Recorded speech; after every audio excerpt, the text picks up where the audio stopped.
મહારાષ્ટ્રમાં રાજકીય ઉથલપાથલ વચ્ચે મોટા સમાચાર. શિવસેનાના મુખપત્ર સામનામાં ભાજપ પર પ્રહાર કરવામાં આવ્યા. એમએલસીની ચૂંટણીમાં જીત બાદ ભાજપનું ઓપરેશન કમળ હોવાની વાત સામનામાં કરાઈ છે અને એમ કહેવાયું છે કે એકનાથને આગળ કરીને ઓપરેશન કમળને પાર પડાયું. શિવસેનાના 10 એમએલએને ગુજરાત લઈ જવામાં આવ્યા. શિવસેનાના એમએલએની આસપાસ કડક બંદોબસ્ત ગોઠવાયો તેવું પણ સામનામાં કહેવાયું છે. કેટલાક ધારાસભ્યએ નીકળવાનો પ્રયાસ કરતા તેને માર મરાયો હોવાનું પણ સામનામાં ઉલ્લેખ કરવામાં આવ્યો છે.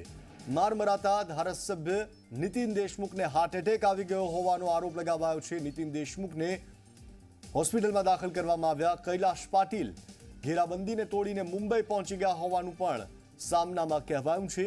5 ધારાસભ્યે ભાગવાનો પ્રયાસ કરતા પોલીસે જવા ન દીધા તેવો પણ આરોપ શિવસેનાના મુખપત્ર સામનામાં લગાવવામાં આવ્યો છે.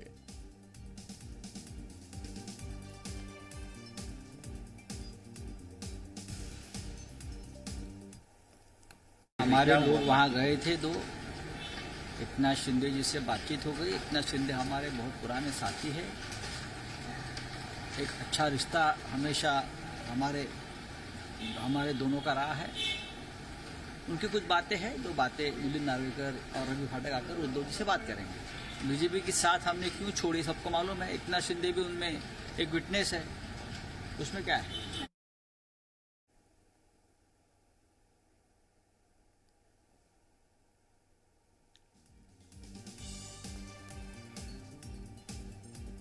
તો આજ અંગે વધુ વિગતો આપવા માટે प्रशांत अंकुशराव अपनी साथ जोड़ाई चुक्या है.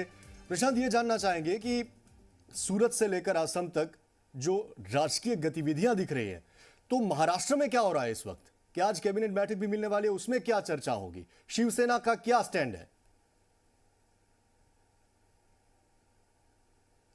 લાગે છે સંપર્ક કપાઈ ગયો છે, પરંતુ અમારા સંવાદદાતાનો ફરી એક વખત સંપર્ક કરીશું અને એમને પૂછવાનો પ્રયાસ કરીશું કે આખરે મહારાષ્ટ્રની અંદર શું ગતિવિધિઓ ચાલી રહી છે. આપણે જોયું સુરતમાં હોટેલમાં રોકાયા હતા ધારાસભ્યો, ત્યાર પછી રાત્રે એક વિમાન મારફતે, ખાસ વિમાન મારફતે તેમને ગુવાહાટી મોકલવામાં આવ્યા. ફરી એક વખત हमारा संवाददाता संपर्क करिए. प्रशांत जोड़ा चुके हैं. प्रशांत जी, आपसे ये जानना चाह रहे थे कि महाराष्ट्र में क्या गतिविधियां चल रही है?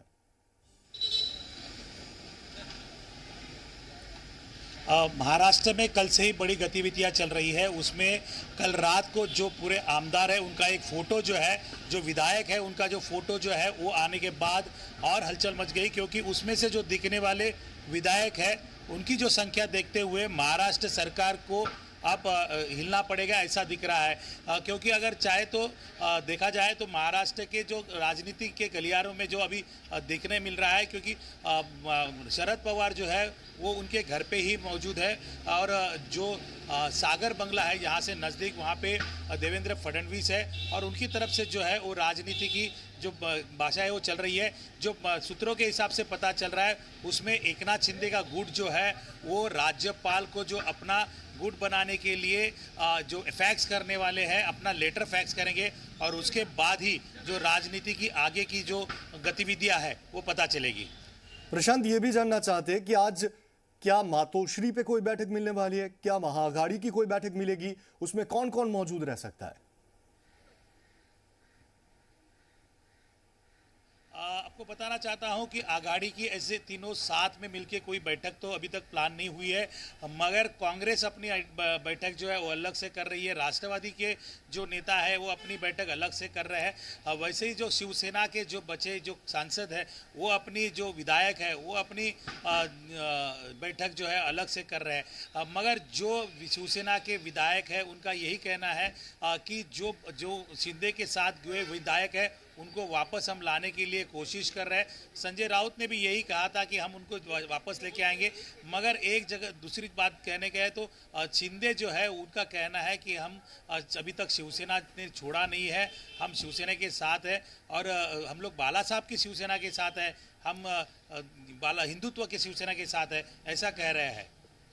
प्रशांत, आज कैबिनेट बैठक भी मिलने वाली है, करीबन 1 बजे वो बैठक मिलने वाली है, तो उसमें भी वो जो तीनों पक्ष हैं उसके मंत्री वहां पे मौजूद होंगे, तो क्या इस विषय को लेकर उस टाइम पे चर्चा हो सकती है? जरूर जरूर.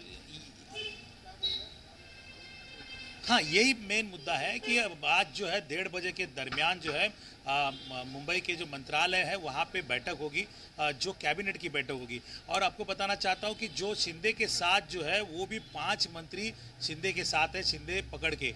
तो क्या उन मंत्रियों को निकाला जाएगा, क्या डिसीजन लिया जाएगा। तो दूसरी बात है कि 10 बजे के करीबन जो है शिंदे जो है वो खुद की बैठक जो है वो गुवाहाटी में कर रहे हैं। तो ये दोनों बैठकें भी है वो महत्वपूर्ण है। जो कैबिनेट की बैठक में ये 5 मंत्री अगर नहीं आए तो उनके खिलाफ क्या कार्रवाई करेंगे, क्या डिसीजन लेंगी कैबिनेट की तरफ से, क्या अगर उनको पता चल रहा है कि क्या ये सरकार गिरने वाली है तो उनके जो कुछ जो बचे हुए कुछ निर्णय है वो लेंगे क्या, ये सब देखने की बात है जो कैबिनेट के बैठक के बाद पता चलेगा।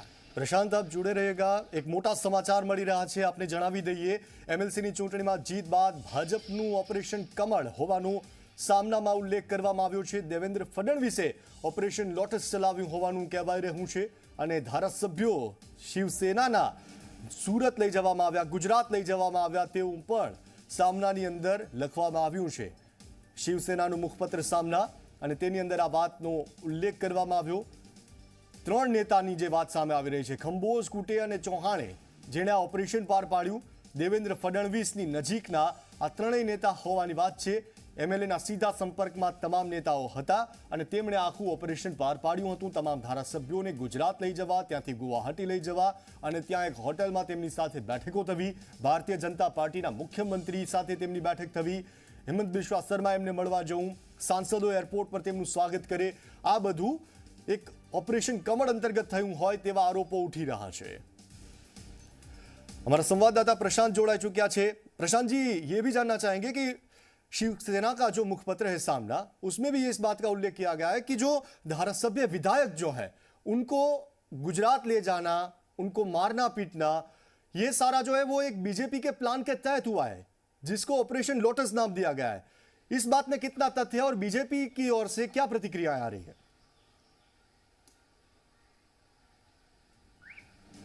बीजेपी की ओर से जो प्रतिक्रिया आ रही है उसमें ये कह रहे हैं कि हमने किसी को ये प्लान हमारा नहीं है, हमने किसी को कुछ ऑप्शन दिया नहीं है। अब मगर ये जब बता रहे हैं, सिर्फ यही बता रहे हैं कि हमारे राज्य में अगर गुजरात में है कोई आता है तो उसका आदरातिथ्य करना, उसको अंदर हमारे इसमें लेके जाना, इसकी उनकी जिम्मेदारी है। वैसे ही गुवाहाटी में जाने के बाद भी जो बीजेपी के जो एमएलए है वो उनके लिए स्वागत के लिए तैयार गए थे। तो वो जो है वो बीजेपी का कोई चाल नहीं है ऐसा कहा जा रहा है। मगर आपको ये बता दें कि कल से ही जब सूरत के होटल में आपने देखा होगा कि सूरत के होटल में कुंटे थे जो खुद एमएलए है, मोहित कंबोज भारतीय थे, वो वहाँ पे थे और डोंबिवली के एक आमदार जो थे बीजेपी के वो वहाँ पे थे। तो ये सब जो है वो दिखने के बाद ये पता चल रहा है कि क्या ये बीजेपी की तो चाल नहीं है।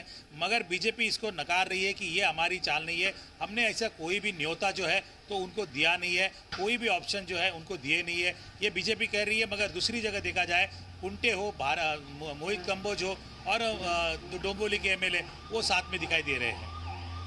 प्रशांत आप जुड़े रहेगा। मोटा समाचार ए पण छे के महाराष्ट्रना राजकीय संकट वच्चे एकनाथ शिंदे राज्यपाल ने मळवानो समय मांग्यो छे।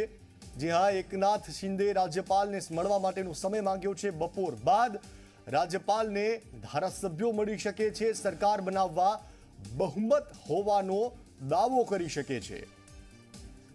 तो आज अंगे विगतों माटे प्रशांत जी हमारी साथ जोड़ाયેલા છે। प्रशांत जी, राज्यपाल से समय मांगा गया है, क्या कुछ गणित है वहां का, महाराष्ट्र का कितनी सीट कौन से पक्ष के पास है और क्या बीजेपी और शिवसेना के जो बागी एमएलए हैं जो शिवसेना से अलग हो गए वो मिलकर सरकार बना सकते, कितनी पॉसिबिलिटीज लग रही है आपको?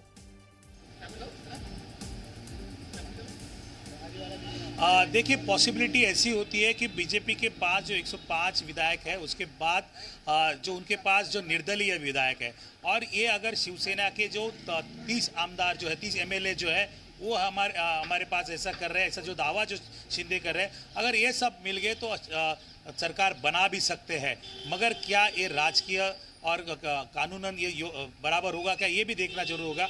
लेकिन आज जो है, आज बड़ी गतिविधियां जो है वो राजभवन में होने की संभावना है। जैसे कि आपने कहा कि एकनाथ शिंदे जो है वो टाइम ले सकते हैं, वैसा वो लेटर जो है वो फैक्स करने वाले, ऐसी भी जानकारी हमें मिल रही है। तो आगे देखना होगा कि ये आज फैक्स करने वाले हैं, वक्त मांगने वाले हैं, क्या उस वो लेटर में क्या लिखने वाले हैं।